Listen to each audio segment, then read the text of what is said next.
ठीक है उस पे A B C. Board exam में मैं पता क्यों बुक क्यों कह रहा था, क्वेश्चन पूछेगा आपसे साइन ए बताओ क्वेश्चन मार्क, फिर पूछेगा साइन सी बताओ क्वेश्चन मार्क, फिर कहेगा साइन ए मल्टीप्लाई कोस सी बताओ, फिर पूछेगा ये क्वेश्चन भी पूछ सकता है। सेकंड पूछेगा sine square A plus cos square A equal to 1 आएगा। ठीक है, चलो इतना पहले समझते हैं। ठीक है, यहां देखो एक और आगे भी देखेंगे। यहां पर देखो एंगल का बहुत बड़ा गेम है। यहां पर हाइपोटेन्यूस दे दिया 25, बेस दे दिया 7, पी दे दिया 24।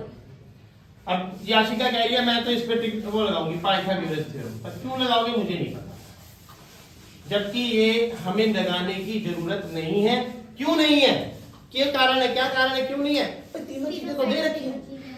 अगर कोई एक चीज नहीं होती तो मैं लगाता, मान लो तो मान लो ये 7 नहीं दे रखा तो मैं लगाता h का स्क्वायर इक्वल टू b का स्क्वायर और प्लस p का स्क्वायर, h इज 25 का whole square equal to b मेरे को फाइंड करना है प्लस p स्क्वायर 24 का स्क्वायर। ठीक है, 25 का स्क्वायर सबको पता है 625 इक्वल टू b का स्क्वायर प्लस 576, इधर से इधर माइनस कर देंगे, 625 माइनस 576 इक्वल टू बी का square, 49 equal to B square, root both side कर देंगे तो क्या आ जाएगा b इक्वल टू 7 आ जाएगा नहीं आ जाएगा? ये काम याशिका करना चाह रही थी, जबकि ये काम तो हमने करके दे दिया।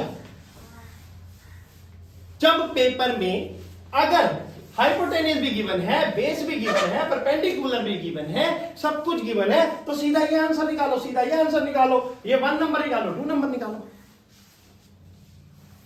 है ना? अब बात आती है तुम्हें चाहिए क्या क्या। अगर तुम्हें ए चाहिए, क्या चाहिए? If angle A then technology समझ लो। अब टेक्नोलॉजी, ए एंगल ये वाला है ना, इसके सामने ही क्या होगा? ध्यान रखना, परपेंडिकुलर इक्वल टू क्या बन गया? बेस क्या बन गया फिर? परपेंडिकुलर 24 और हाइपोटेनियस कभी नहीं बदलेगा, वो वही रहेगा। एंगल ए पूछा है तो परपेंडिकुलर 7 हो जाएगा, और एंगल सी पूछेगा तो परपेंडिकुलर 24 होगा। ये बात जो ध्यान रखेगा उसका आंसर ठीक आएगा, जो ये बात ध्यान नहीं रखेगा उसका आंसर ठीक नहीं आएगा। याशिका इसलिए कंफ्यूज हो गई कि भाई ये क्या हुआ, मेरा तो आंसर गलत। इवन मेरे जो इन बच्चों को मैंने 2 महीने पहले सिखाया था वो भी भूल गए। यही टेक्नोलॉजी है, टेक्नोलॉजी को समझना जरूरी है। ठीक है, अब आ जाओ, साइन ए का फॉर्मूला क्या लगा? सबको पता है भाई P/H लगा, लेकिन P क्या आएगा? 7, H क्या आएगा? 25। अब इसने पूछा साइन सी, पहले ना एक और ले लेते हैं क्योंकि हमें cos A भी चाहिए, तो cos A भी निकाल लेते हैं। इसके अकॉर्डिंग cos A क्या बनेगा? पंडित बद्री प्रसाद B/H, B क्या है? 24, H क्या है? 25। साइन A आ गया, cos A आ गया। अब हम करेंगे if angle C then P equal to, मैंने क्या बताया? C एंगल होगा तो P क्या बन जाएगा? 24 B क्या हो जाएगा? 7 और H क्या होगा? 25। अब हम निकालेंगे सेम, मुझे इसमें क्या चाहिए? C है ना, C में cos C चाहिए, cos C equal to B/H। B कितना है? 7 और H कितना है? 20। तो साइन सी, देखो क्वेश्चन में साइन ए चाहिए था, जो आंसर ये रहा, एक आंसर आपका ये आ गया। साइन सी चाहिए था, साइन सी निकालो। साइन सी क्या था? P/H। P कितना है? 24 और H कितना है? 20। ये आपका आ गया आपका साइन सी। ये आंसर भी आ गया, ये आंसर भी आ गया। साइन ए क्या है 7/25 मल्टीप्लाई cos c क्या है 7/25। आंसर क्या आ गया 7 7 जा 25 आंसर एक और आ गया। कोई दिक्कत? अब आ जाओ साइन ए को मैंने क्या लिखा p/h का स्क्वायर प्लस cos a को क्या लिखा b/h का स्क्वायर। LHS आ गई।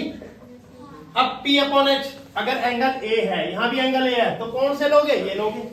If angle a then p 7, if angle a then p 7, तो p क्या आएगा 7/h क्या आएगा 25 इसका होल स्क्वायर।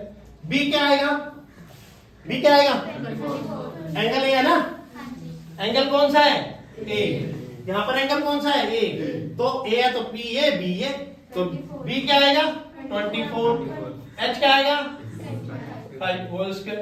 ठीक है 7 का स्क्वायर 45, 25 का स्क्वायर 625 प्लस 24 का स्क्वायर 576, 25 का स्क्वायर 625, एलसीएम लिया 625, यहाँ क्या आया 49, यहाँ क्या आया 576, दोनों को ऐड किया 625, डिवाइड किया 625, 625 कैंसिल, आंसर क्या आया 1, जो इक्वल टू किसके है RHS। देखो है या नहीं है?